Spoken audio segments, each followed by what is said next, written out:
All right. And again, we want to respect your time as well as our presenters' time. So without further ado, we're going to go ahead and get started. So Mr. Greger, feel free to take it away. All right, well, thank you. And good morning, everyone. It's a pleasure to be here. I appreciate you attending this this virtual event, and hopefully you're having a great start to your Wednesday. Before I get started, I would like to tell you a little bit about myself. I started with DCAA a little over 19 years ago now. I moved from Pittsburgh to Northern Virginia to accept a position with DCAA. After a number of years as an auditor, I was then promoted to supervisory auditor. And then after that, I received a promotion as a branch manager. And my entire career has been, at least so far, has been with, or I should say my entire career has been in the Northern Virginia area. And that's where I am today and where I reside.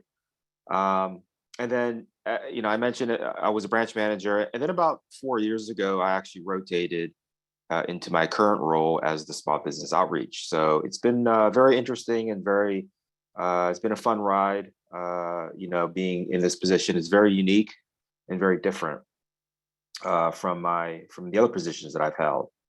So, with all that, I'll go ahead and get started. I do have a quick intro and overview about DCAA. So those of you, if you're not familiar with DCAA or what we do, hopefully this intro helps. So, all right. Well, if we kind of look back in history, kind of go back in time, before 1965, there was no, DCAA didn't exist, and the function of contract audit was actually performed by the various services, so the Army, Navy, Air Force, they all had their own contract audit function.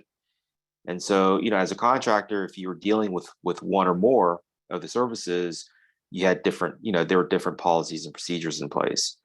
So in 1964, the Secretary of Defense, Robert McNamara, decided it would, be more efficient if the function of contract audit was performed by a single audit organization. And so as a result, DCA was created in 1965 by transferring all of the existing contract functions from each of the services into a single contract audit agency. So that's kind of how we started. This slide here just shows our agency mission. You can kind of read through that quickly, but at the end of the day, the purpose of our agency or our primary function is to conduct contract audits and related financial advisory services for the Department of Defense and other federal entities responsible for acquisition and contract administration. So really, we're an advisory agency. A lot of people think we actually make contract decisions. We actually award contracts, and that's not the case.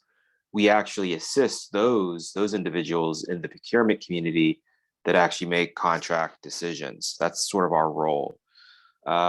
So as an agency, we're about 4,600 employees. We're located all throughout the country, mostly in the US, but we do have a few offices overseas. But again, mostly here in the US. And then, kind of where we're placed organizationally within DoD, we operate under the authority, direction, and control of the Undersecretary of Defense Comptroller, as you can see by this slide here. Our placement assures our independence from offices that have procurement responsibility. So that's actually a very important aspect of this org chart. And the reason why we have this type of organizational structure is because as auditors, we have to follow federal auditing standards. And those standards actually come from what's called the Yellow Book, or Generally Accepted Government Auditing Standards, GAGAS for short.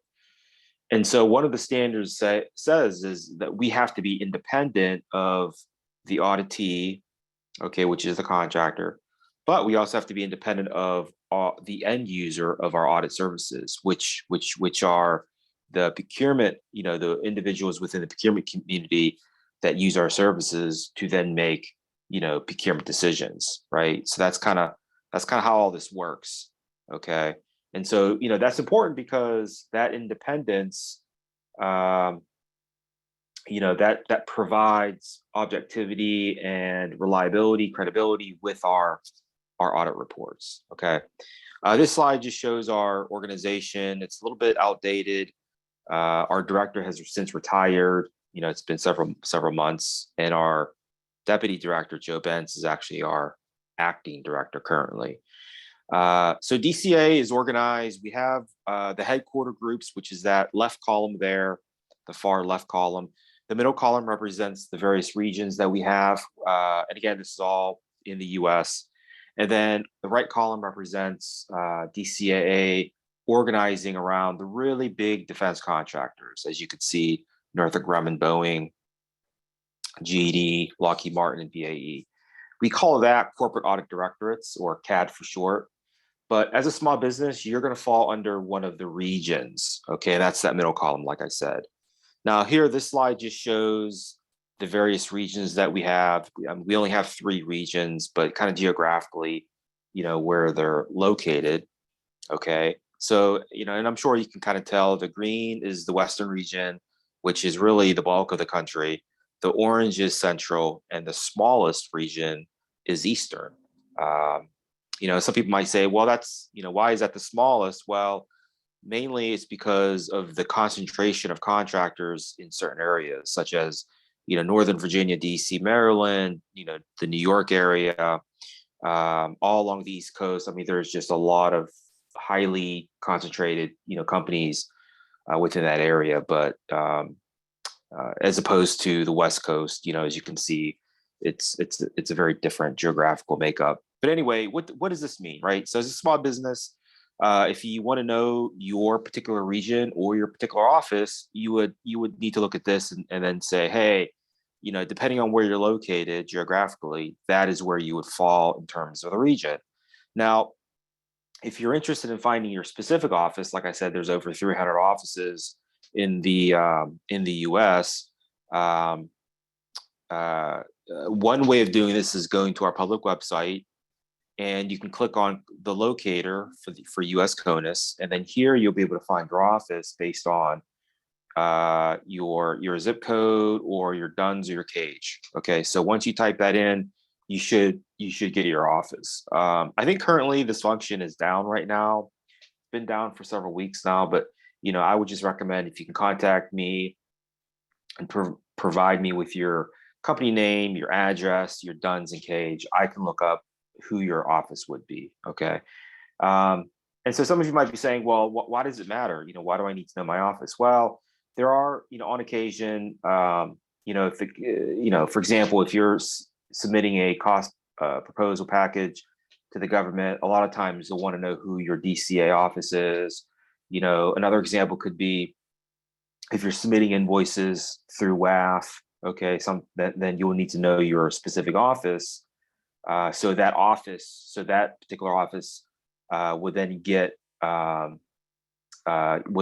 your invoices so they can review them, right? So there are situations where you want to know who your office is, right? Another example could be, if you're submitting, let's say, an incur cost proposal, or you want to submit your price proposal. Sometimes they may, they submit it to that particular office, right? So there's all kinds of reasons, but that function is available, like I said. So this slide here just shows some of the DCA services that we can provide, and this is broken out by the different phases of the contract. So in the pre-award stage, typically before you're awarded the contract, DCA can be involved in a handful of audits, as you can see. But again, as a small business, only a few of these are really applicable. I would say the most common is the pre-award accounting system audit. That's generally, in my experience at least, that's generally the first audit most small businesses will see. So if, let's say, a procurement office or a buying command is considering awarding you, a cost type contract, then that is a trigger. That is something that a contractor should be aware of, because you are then required to have an accounting system consistent with certain criteria, right? So that's just food for thought, right? The other audit in the pre-award stage would also be a price proposal audit. So when contractors submit their cost estimates against the solicitation, in certain situations, DCAA can audit those estimates to ensure that you have, adequate cost of pricing data to support your estimates, right? So that's another example. As we move on, under contract performance, as you can see, that's generally where DCAA performs the bulk of its services. But again, as a small business, a lot of these may not apply. And I'll just touch on a few of these. As a small business, you'll typically see an incur cost audit. That's, again, that's where, contractors must submit what's called an incur cost proposal, and DCAA can audit that proposal and so we can determine your settled rates, right? So ultimately we want to close out contracts. Some other audits we can perform could include a real-time labor evaluation. That's another term you might have heard of is a floor check. So, sometimes DCAA will come out to your location and do random floor checks. We'll do interviews with your employees, ask questions, generally questions related to timekeeping, your timekeeping policies and procedures, so on and so forth, right? So that's another example. And then we have the contract closeout. Quite honestly, we're not really involved a lot in that area. That's mostly a administrative process, okay? We do have a lot of small business presentations available on our public website. So I highly recommend you check that out, especially if you're interested in one of these, audit related topics. Okay. Again, this is a list of some other resources that we have. Again, I would recommend checking out the public website if some of the stuff is important to you. All right. Our public website, again, I may have not mentioned it, but it's www.dca.mil. Okay. We have a new small business tab there. Within that, we have some resources, right, that I mentioned. We have the presentations I also mentioned. We also have some frequently asked questions, right? So, over the years being in this role, there's about 10, 12 different questions that I seem to kind of get routinely. And so I've decided to put those FAQs out there. And so, I think that's a great start too. If you're kind of brand new in this GovCon space, that might be a good place to start, just to get some idea what are some of the general questions people are asking. And then I also have a list of upcoming seminars that I'm doing. I work a lot with PTACs, not only this PTAC, but all PTACs around the country. So I do have a list, like I said, of all the upcoming seminars and workshops. And if you're interested in attending one of those, by all means, check it out, right? So that's available. This is my contact information here. Okay, so you're welcome to have this. I believe I provided the slides to everyone, so you can get a copy of this. Okay, and that is the end of my intro. All right. I'm going to transition over into the next topic. All right. Do we want to handle questions at the end? Is that the plan? Or do we want to just take them as we actually don't have any questions yet, so we can just hold off until the end. Not a problem. I just wanted to make sure if there were any kind of really burning questions out there, but that's certainly okay. All right. Now, the next topic we're going to talk about today, this is elements of an adequate proposal. Okay. So, and I mentioned, again, this is during the pre-award stage, before contracts are awarded. I mentioned the accounting system is one of the more common audits you'll see. The other is what's called a proposal, right? A cost price proposal. Okay. And so this is important to understand because, we want contractors to be able to submit an adequate cost proposal, right? And so there's some things that you should understand. And so when you're, developing your estimates, I think this is a great discussion to have. So so that you'll be prepared to make to make sure you have all the required information within your proposal. Okay, so we'll talk about the price proposal. We'll talk about some deficiencies. We'll talk about, there's a lot of terminology in here. We'll talk about cost of pricing data. We'll talk about a lot of things, right? And there's also resources, like I mentioned, on our public website. So there is information out there. So not only this training event, but after today, if you still have questions, you can always contact me. And like I said, we have resources available out there. Okay. Now, for proposal adequacy, before I kind of get into the nuts and bolts, I do want to mention a few things. Okay. DCAA does not audit every proposal that comes through. Okay. So that's it just would be impossible, right?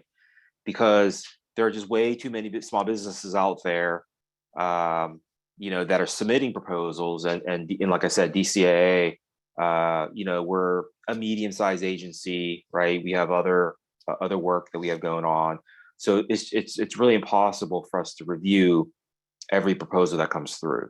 So what happened was, this was, I think it's been a number of years now, but there's been general guidelines, or I should say general thresholds, that have been established for when DCAA can get involved and audit the proposal. Okay, and so the thresholds are $100 million cost reimbursable contract.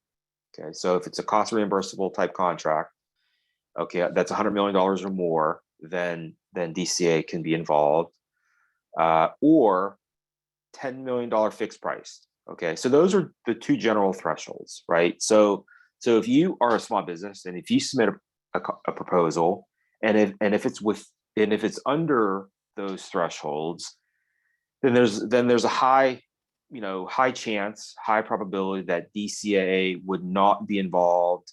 We would not audit your proposal, right? So just that's just something to kind of be aware of, right? Basically, bottom line, we can't be involved in everything. And so what happened was, there's been a few thresholds that we established for when we think DCAA can be involved, right? So that's kind of the takeaway from that. Okay. Now, when contractors submit their cost proposal, and if DCAA is involved, typically the first step DCAA will do is perform what's called an adequacy review. Okay. Now, the adequacy review, it's a checklist, and that checklist is based off the FAR 15 table 15.2, right? So if you've never looked at that reference, it actually provides instructions for submitting your proposal, right? And it's fairly detailed, right? It actually provides what you should provide, kind of what order, right? The types of information we look for, and that kind of thing. So what I recommend is, before you submit your proposal, you could always get a copy of the checklist and perform a self-assessment, right? To make sure you can kind of go through the checklist and kind of see what we're looking for as well. Okay. And like I said, that's available on our public website. All right. Okay. Now we're going to kind of get into some of the nuts and bolts of this. For this presentation, we'll discuss, as you can see here, these are 5 cost elements that we'll kind of discuss. Okay. But as we kind of go through this, you'll quickly see that there's really a basic theme that runs through all of the cost elements, right? And if you kind of understand what that is, it doesn't really matter what element we're talking about.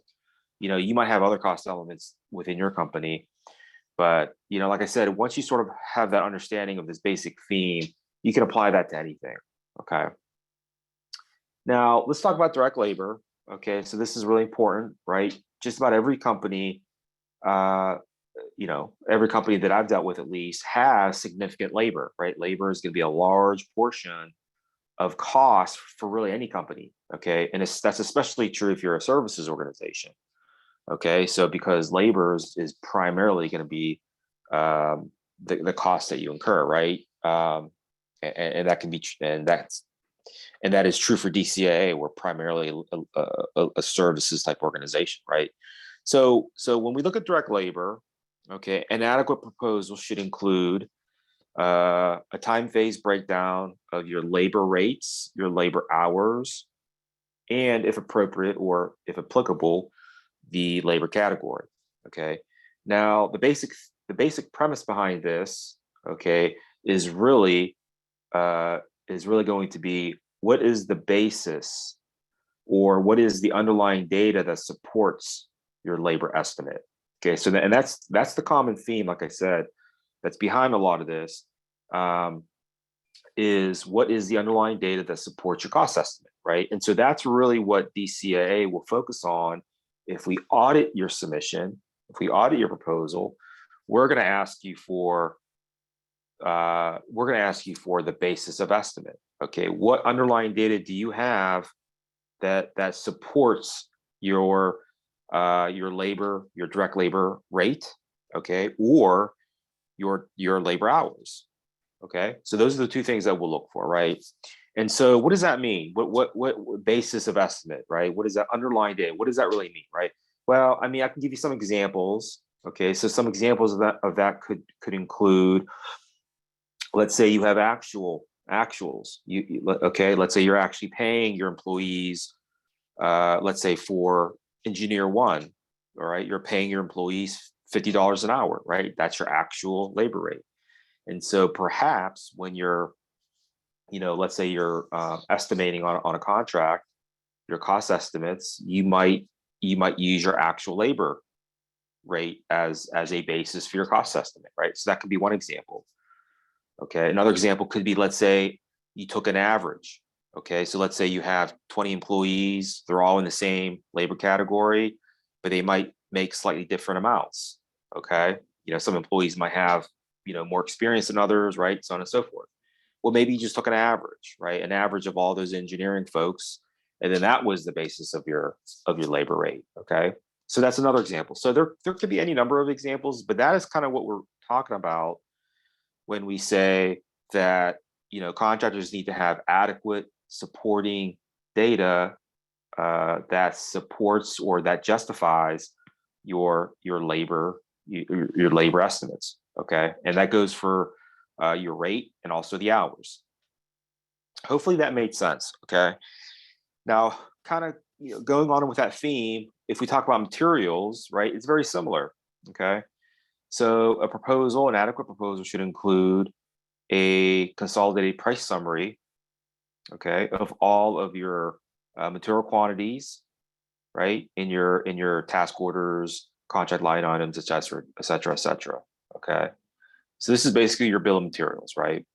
And again, you want to have the basis for the price. What is the underlying data that supports your material estimate? Okay, and as you can see here, some examples can include vendor quotes, okay, invoices, competitive bids, et cetera, right? So again, that theme, right? The theme of what is the basis of your estimate, okay, is really kind of that's really the takeaway, okay? And that's really what, we want contractors to understand. When you submit your cost estimate, okay, we understand an estimate is just a guess, right? Because nobody really knows what the true cost will be, but an estimate has to have some sort of justification to it, right? You can't just pick numbers out of thin air and say, okay, my material cost is going to be this, right? There has to be some sort of justification for that, and that is really what DCAA is looking for. Okay.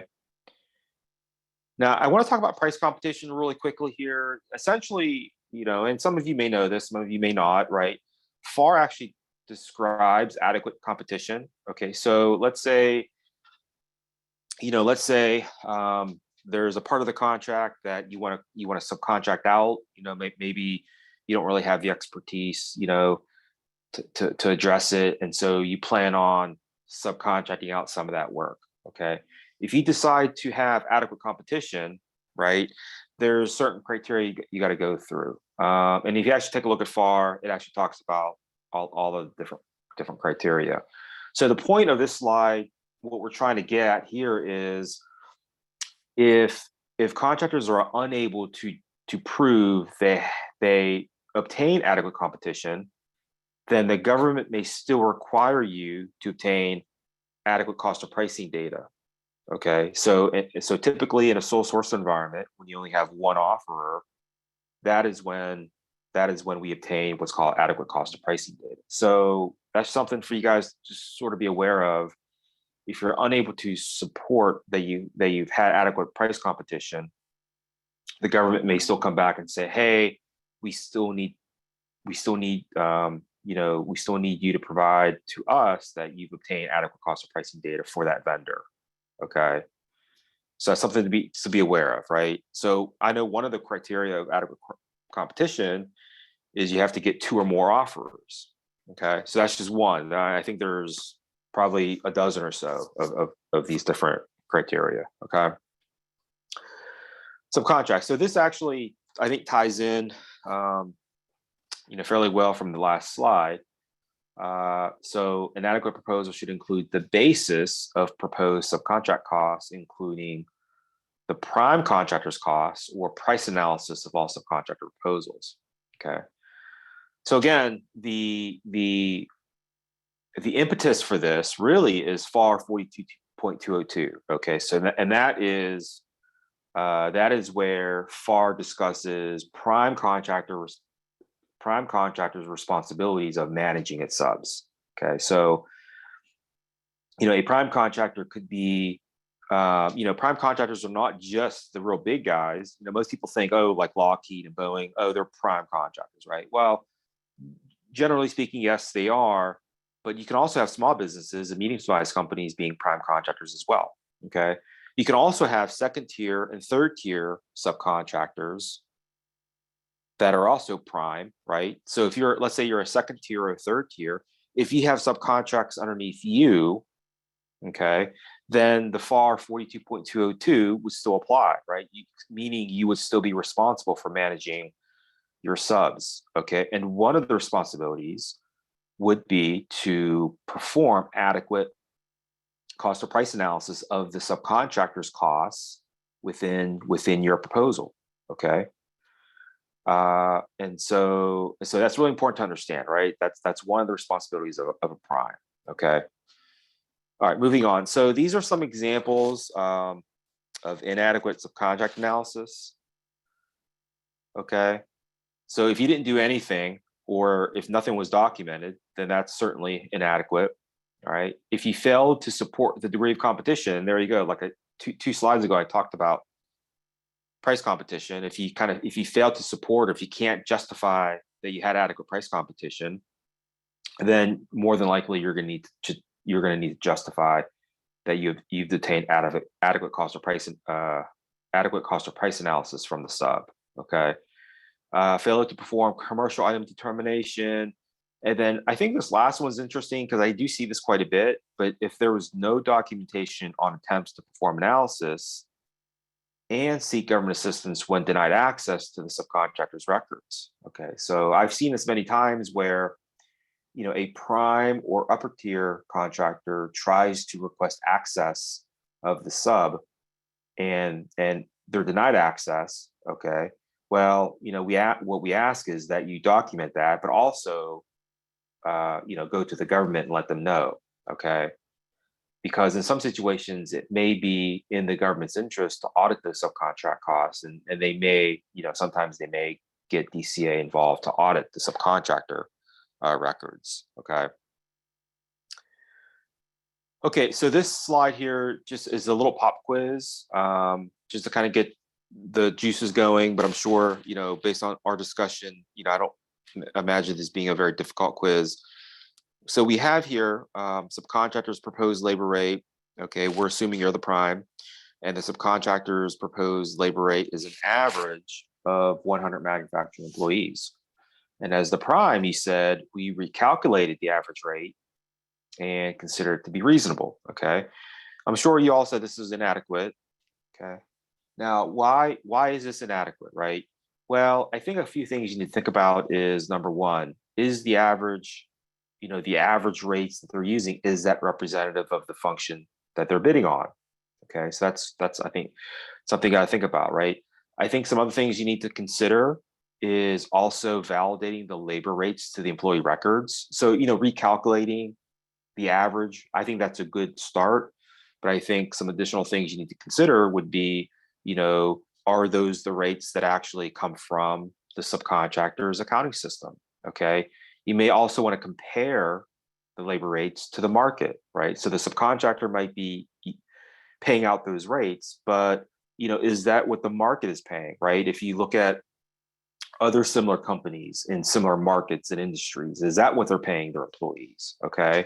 And then finally, you want to document the scope of your subcontract analysis, right? Again, that's important because if DCAA or any government representative, if they ask you to show them, hey, can you provide support for your subcontract analysis, then you obviously want to have something you want to have some documentation to provide to show that you did something, right?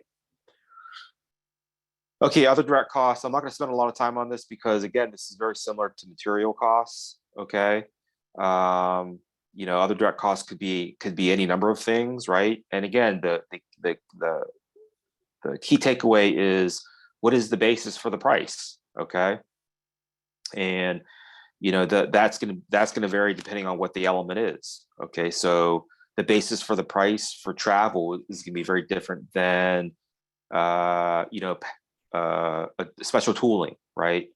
Depending on what those ODC costs are, that's going to be really the basis for the price. Generally with materials, the basis for that is really only going to be there's only a handful of things for that, right? Generally, your invoices, vendor orders, purchase orders, right? Inventory on hand, that kind of thing. But other direct costs can kind of vary depending on what that element is. Okay, so I spoke, quite a bit with direct costs. Let's now pivot and sort of address indirect costs, indirect expenses, right? So this is an important area as well. I mentioned earlier that direct labor, especially if you're a services organization, direct labor can be very prevalent, right, throughout your company in terms of a cost. Okay, indirect cost is, in my opinion, can be very similar, right? So just about every company that I know of accumulates and incurs indirect expenses.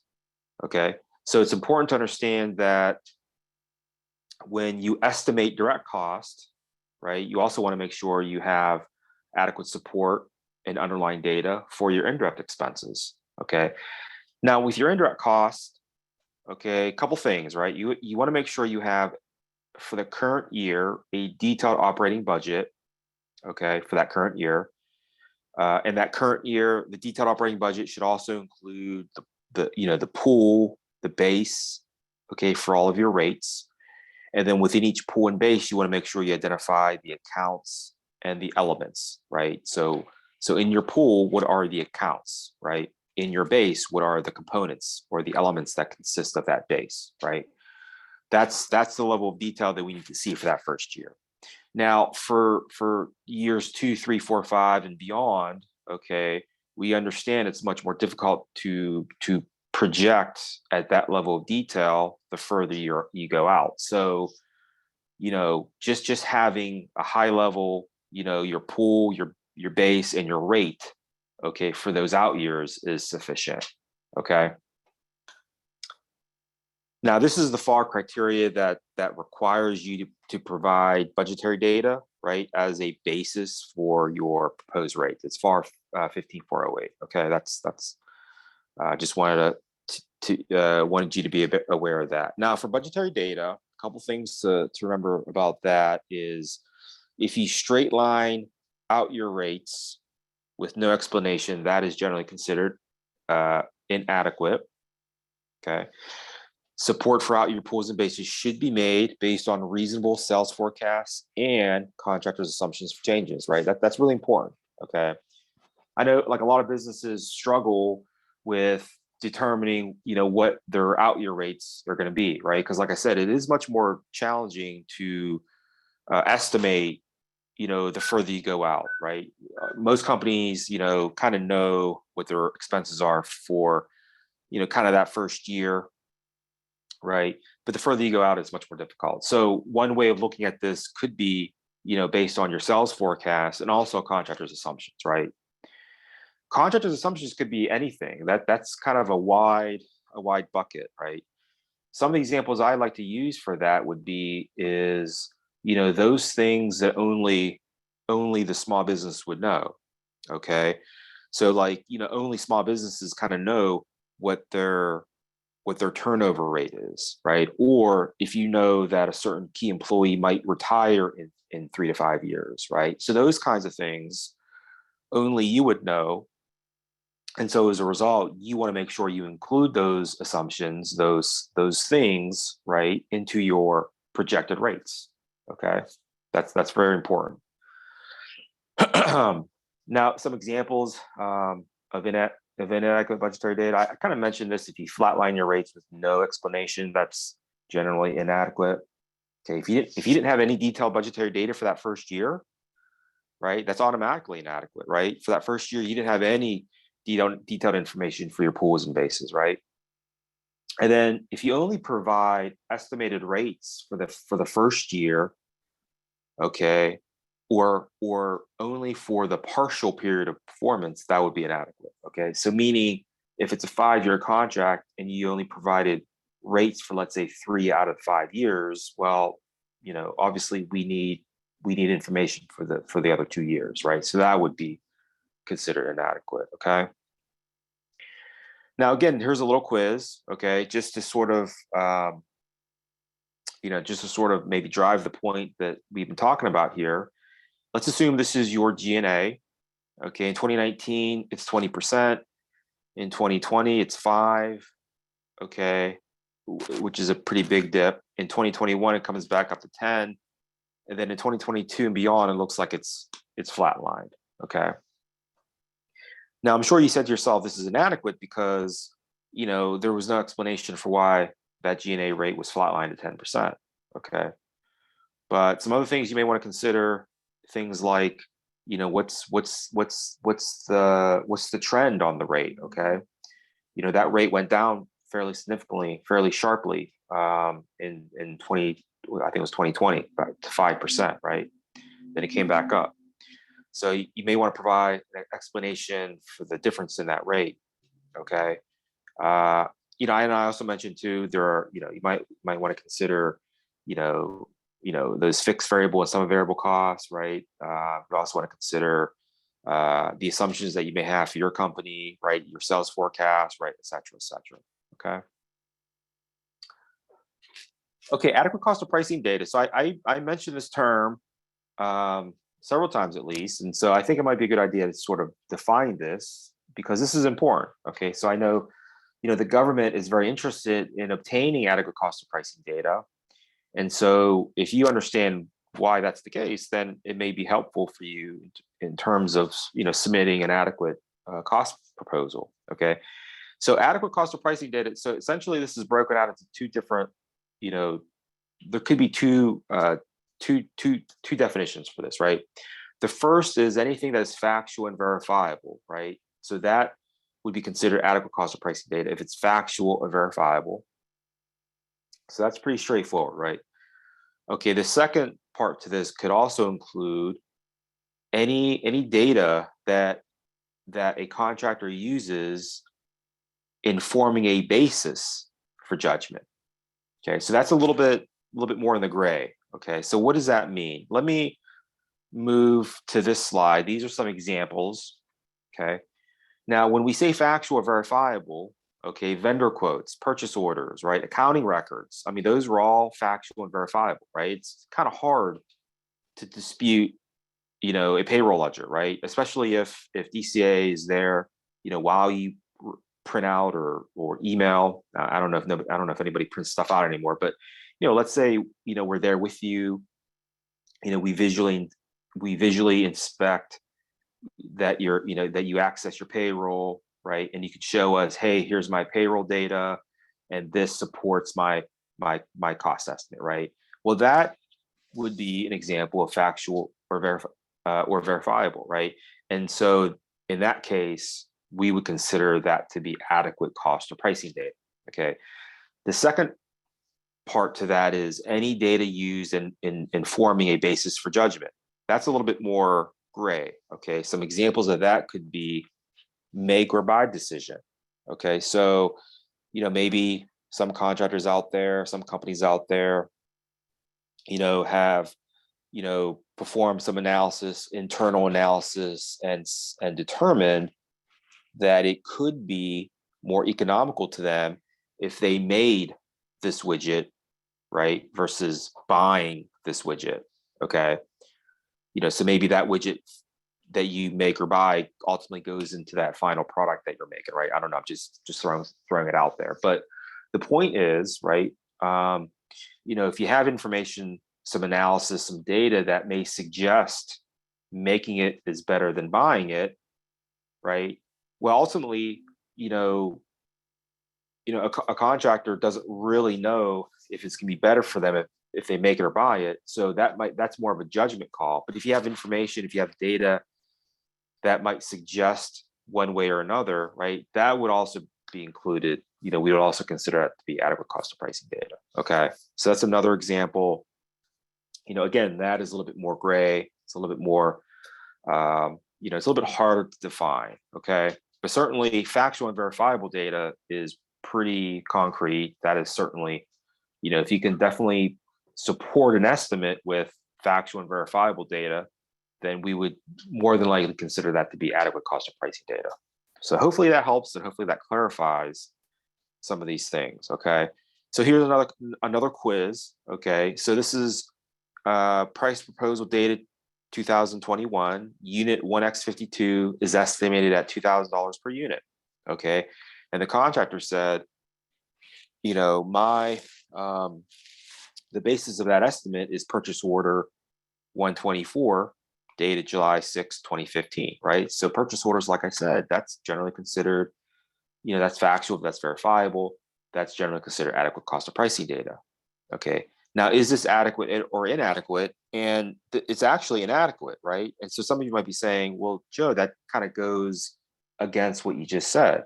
Well, the trick to this particular example is the purchase order is not current. Okay, so it was a 2021 proposal, but you're using a purchase order from 4 or 5 years ago, right? So that's not current, right? So we would not consider that to be, adequate cost of pricing data because it's not current. Okay, so obviously, the world we live in now with prices, gas prices and everything, right? Things are changing very quickly. I'm sure you all have seen that. So it's very important that you obtain current quotes, okay, to be used as a basis of your cost estimates. Okay, so that's really, I think, the point behind this particular slide here. Okay, now moving on, I do want to talk about unallowable costs, right? So as it relates to your cost proposal, it's important to understand that you have to ensure that your cost proposal excludes unallowable costs, right? You cannot include those in your cost estimates, right? And that's, pretty straightforward because, you can't get reimbursed for unallowable expenses, right? So why would you include them in your cost estimates to begin with? Okay, so it just doesn't really make sense. Okay, I would recommend, as somebody might be saying, well, where do I find? How do I know if a cost element is unallowable, right?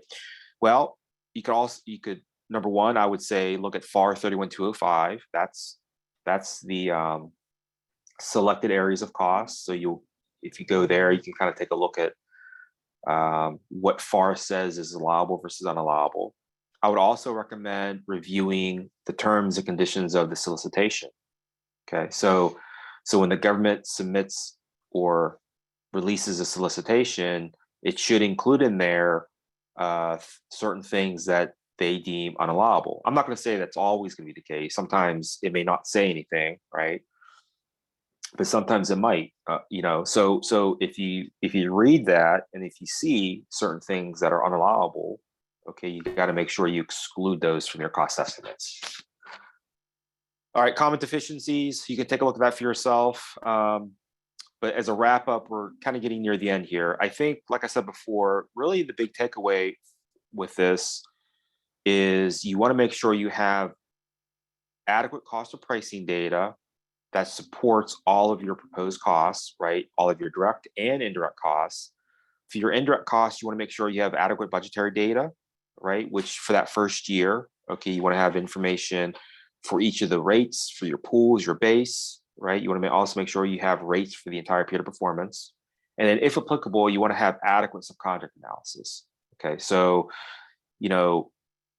the monitoring subcontracts, the FAR reference that I mentioned, that's a whole nother presentation in of itself, but just understand if you're a prime or if you're an upper tier sub, there are a lot of responsibilities that fall on you if you decide to have, if you decide to manage, if you decide to have subcontracts. Okay, so just keep that in mind. Okay, so that's really the big takeaways. Here are some resources I would just recommend, going to our public website. As you can see, it's DCAA.mil.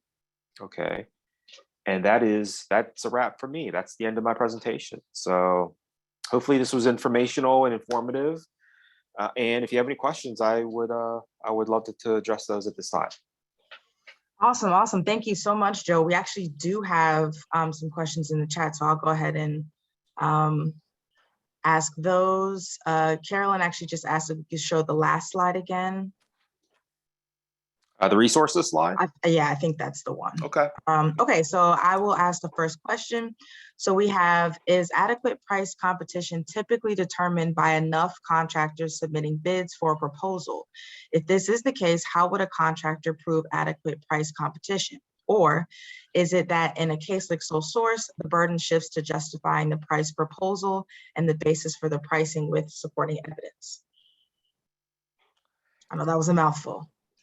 Yeah, so the first question there, I'm not sure if I understand the first part of the question. It almost sounds like you're speaking to how the government determines price competition. That's what it almost sounds like in terms of the question? Yeah, I think he wants, I guess, confirmation on perhaps what you might have said earlier. Is adequate pricing typically determined by enough contractors submitting bids for a proposal? So I think that's one particular question. And then he's saying, so if the answer is yes, then how would a contractor be able to prove that they've that they have the adequate price competition? I think that's what he's getting at. Yeah. So let me address. So the question about how do contractors satisfy adequate price competition? What I would recommend is, and I'm actually looking at it now as I'm on this call. I'm kind of Googling it. I don't have the FAR reference off the top of my head, but there is a FAR reference, and there are criteria for adequate price competition. Okay, and so let me also clarify too. This what we're discussing, this relates to prime or upper tier subcontractors, right? So if you have subcontracts, right, or if you have vendor costs, and if you decide to use price competition to obtain those cost estimates, then you must meet all of the criteria contained within the regulations for price competition. That is what I'm referring to, and I can find that.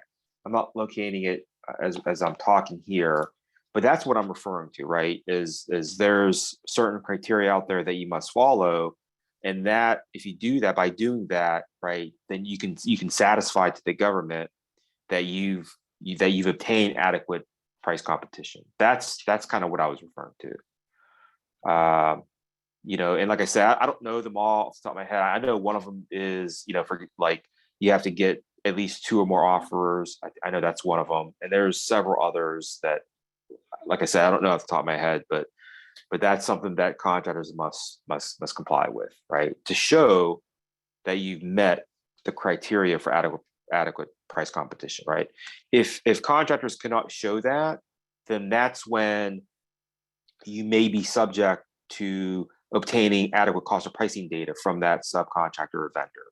Okay, and so like I said when I discussed adequate subcontract analysis, right? That would be how contractors can show that, right? So if a subcontractor is submitting their labor estimates, well, as a prime or upper tier, some of the things you can do is, verify their labor information to their accounting system, right? Determine that information, that labor information is reasonable.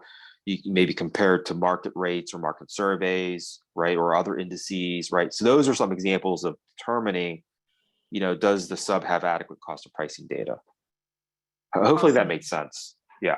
Yeah, I think that cleared up. I think maybe there was some confusion there. So Mesrat, hopefully that clears up your question.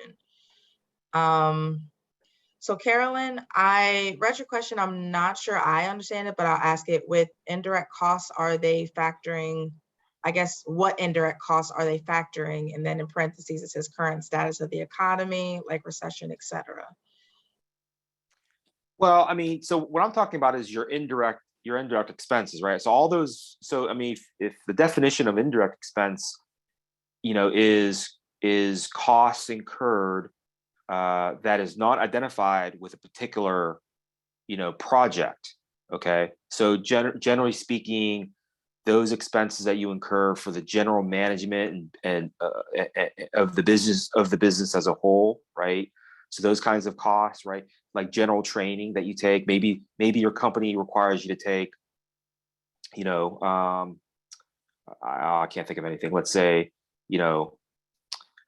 like sexual harassment training, right? So some companies may require that, right? So the time incurred for that training, I mean, you can't identify that with a particular job, right? That's generally considered an indirect expense. So it's those kinds of expenses that companies incur.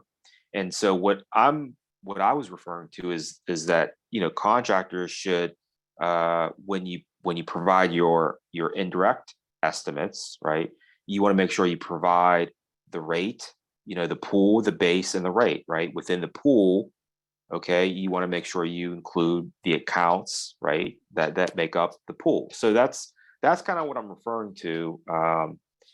But again, some of you, I don't know what your level is in terms of familiarity with government contracting. The material sort of assumes you have some basic understanding of what a pool base, what a pool and a base is, what are rates, what's an indirect expense, right? Some of those things. And so if you don't have, and I'm not putting anybody down, right? But if you don't have that basic understanding, then that might lead to some confusion here. But that's kind of what I'm referring to is that. Yeah, I think, correct me if I'm wrong, Carolyn, I think you were assuming that the indirect was talking more so circumstances, like for instance, we're in a pandemic. So what types of things come up in a pandemic versus in a regular situation? But yeah, indirect costs really are like those overhead costs, I guess, that, Absolutely. Yeah, that you would normally have, as Joe said, outside of a contract. So you would have to factor in those costs and how it actually affects your projects. Exactly. So she also asked, and I think the answer to this really is no, but is the process the same if you do not want to be prime but a subcontractor? Joe actually pretty much cleared this up, but this particular process is for primes. So if you are the subcontractor, you just have to provide the information, and the prime essentially has to make sure that all of their ducks are in a row and that they get all of their processes in to submit to the government. Correct, Joe? Well, I mean, if you're a sub, you still need to provide an adequate cost proposal. So everything we discussed here is applicable whether you're a prime or a sub.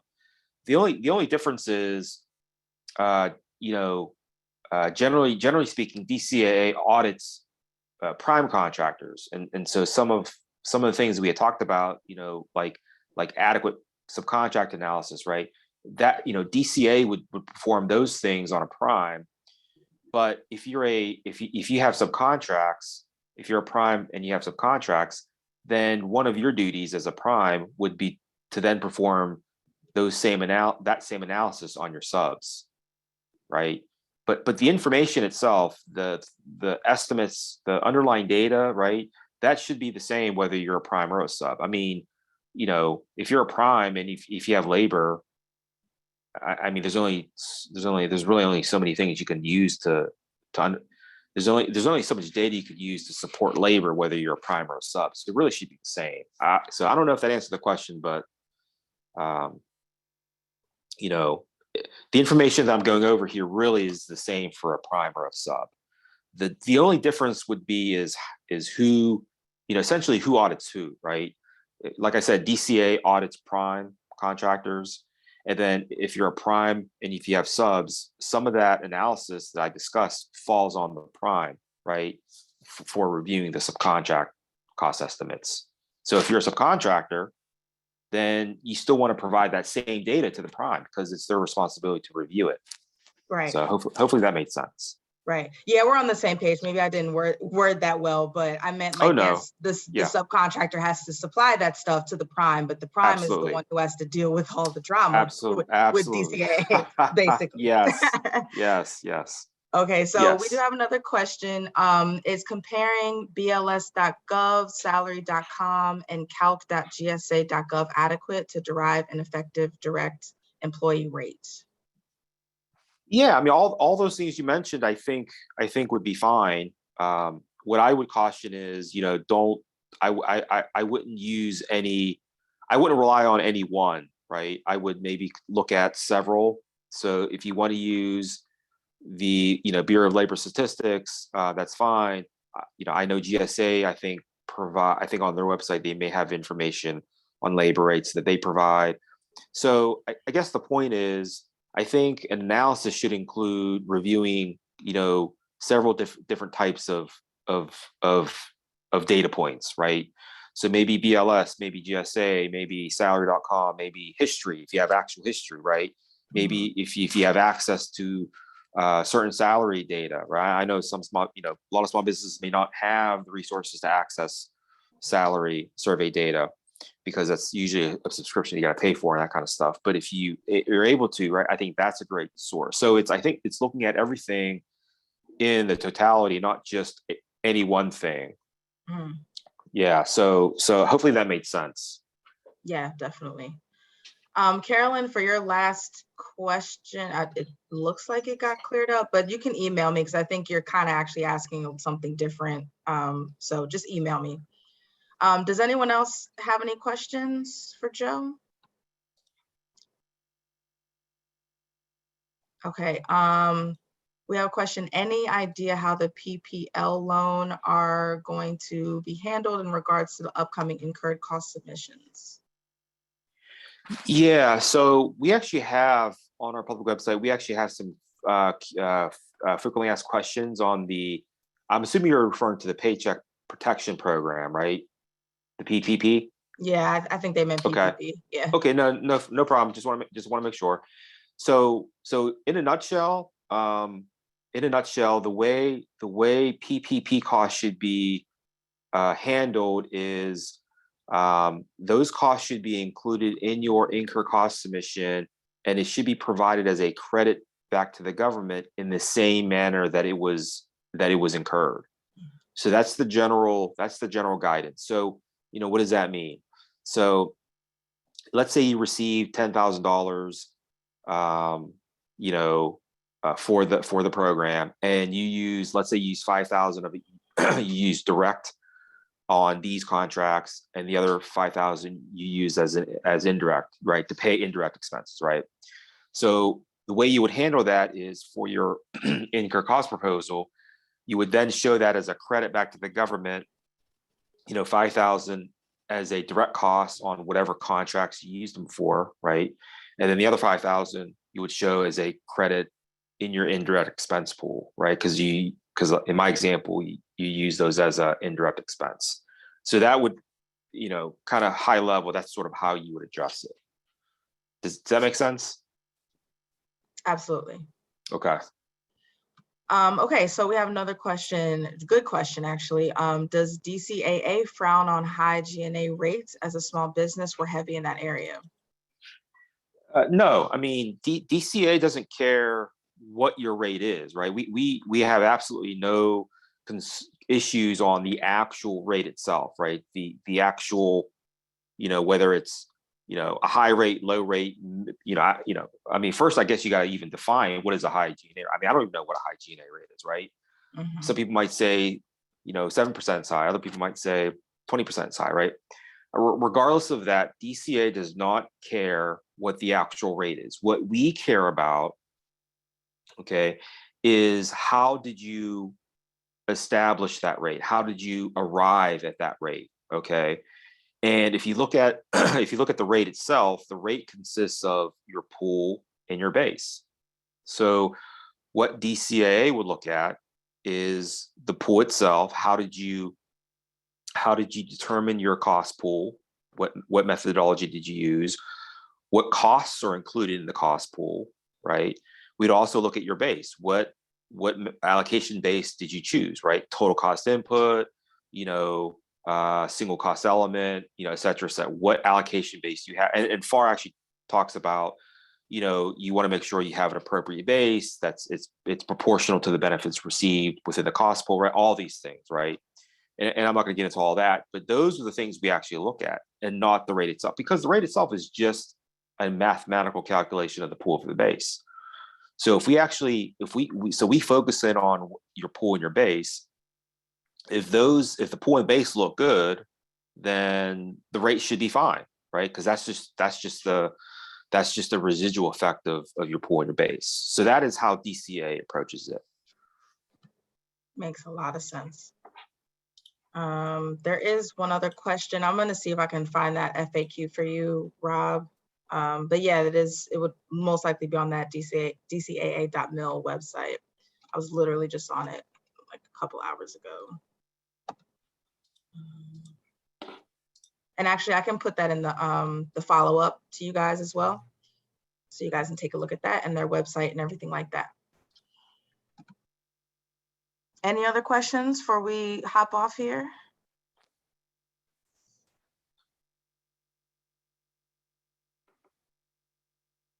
Absolutely, absolutely. We got some thanks in the chat.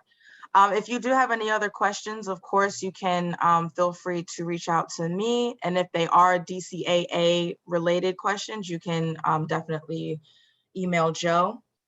Again, hopefully this has been helpful. You will again get the slides and the recording in an email. And I'll also include the FAQ as well. So with that, I'll let you guys go. Again, keep a lookout for our stuff, and we'll see you guys at the next function. All right, have a good one. Thank you. You too. Bye. Thank you.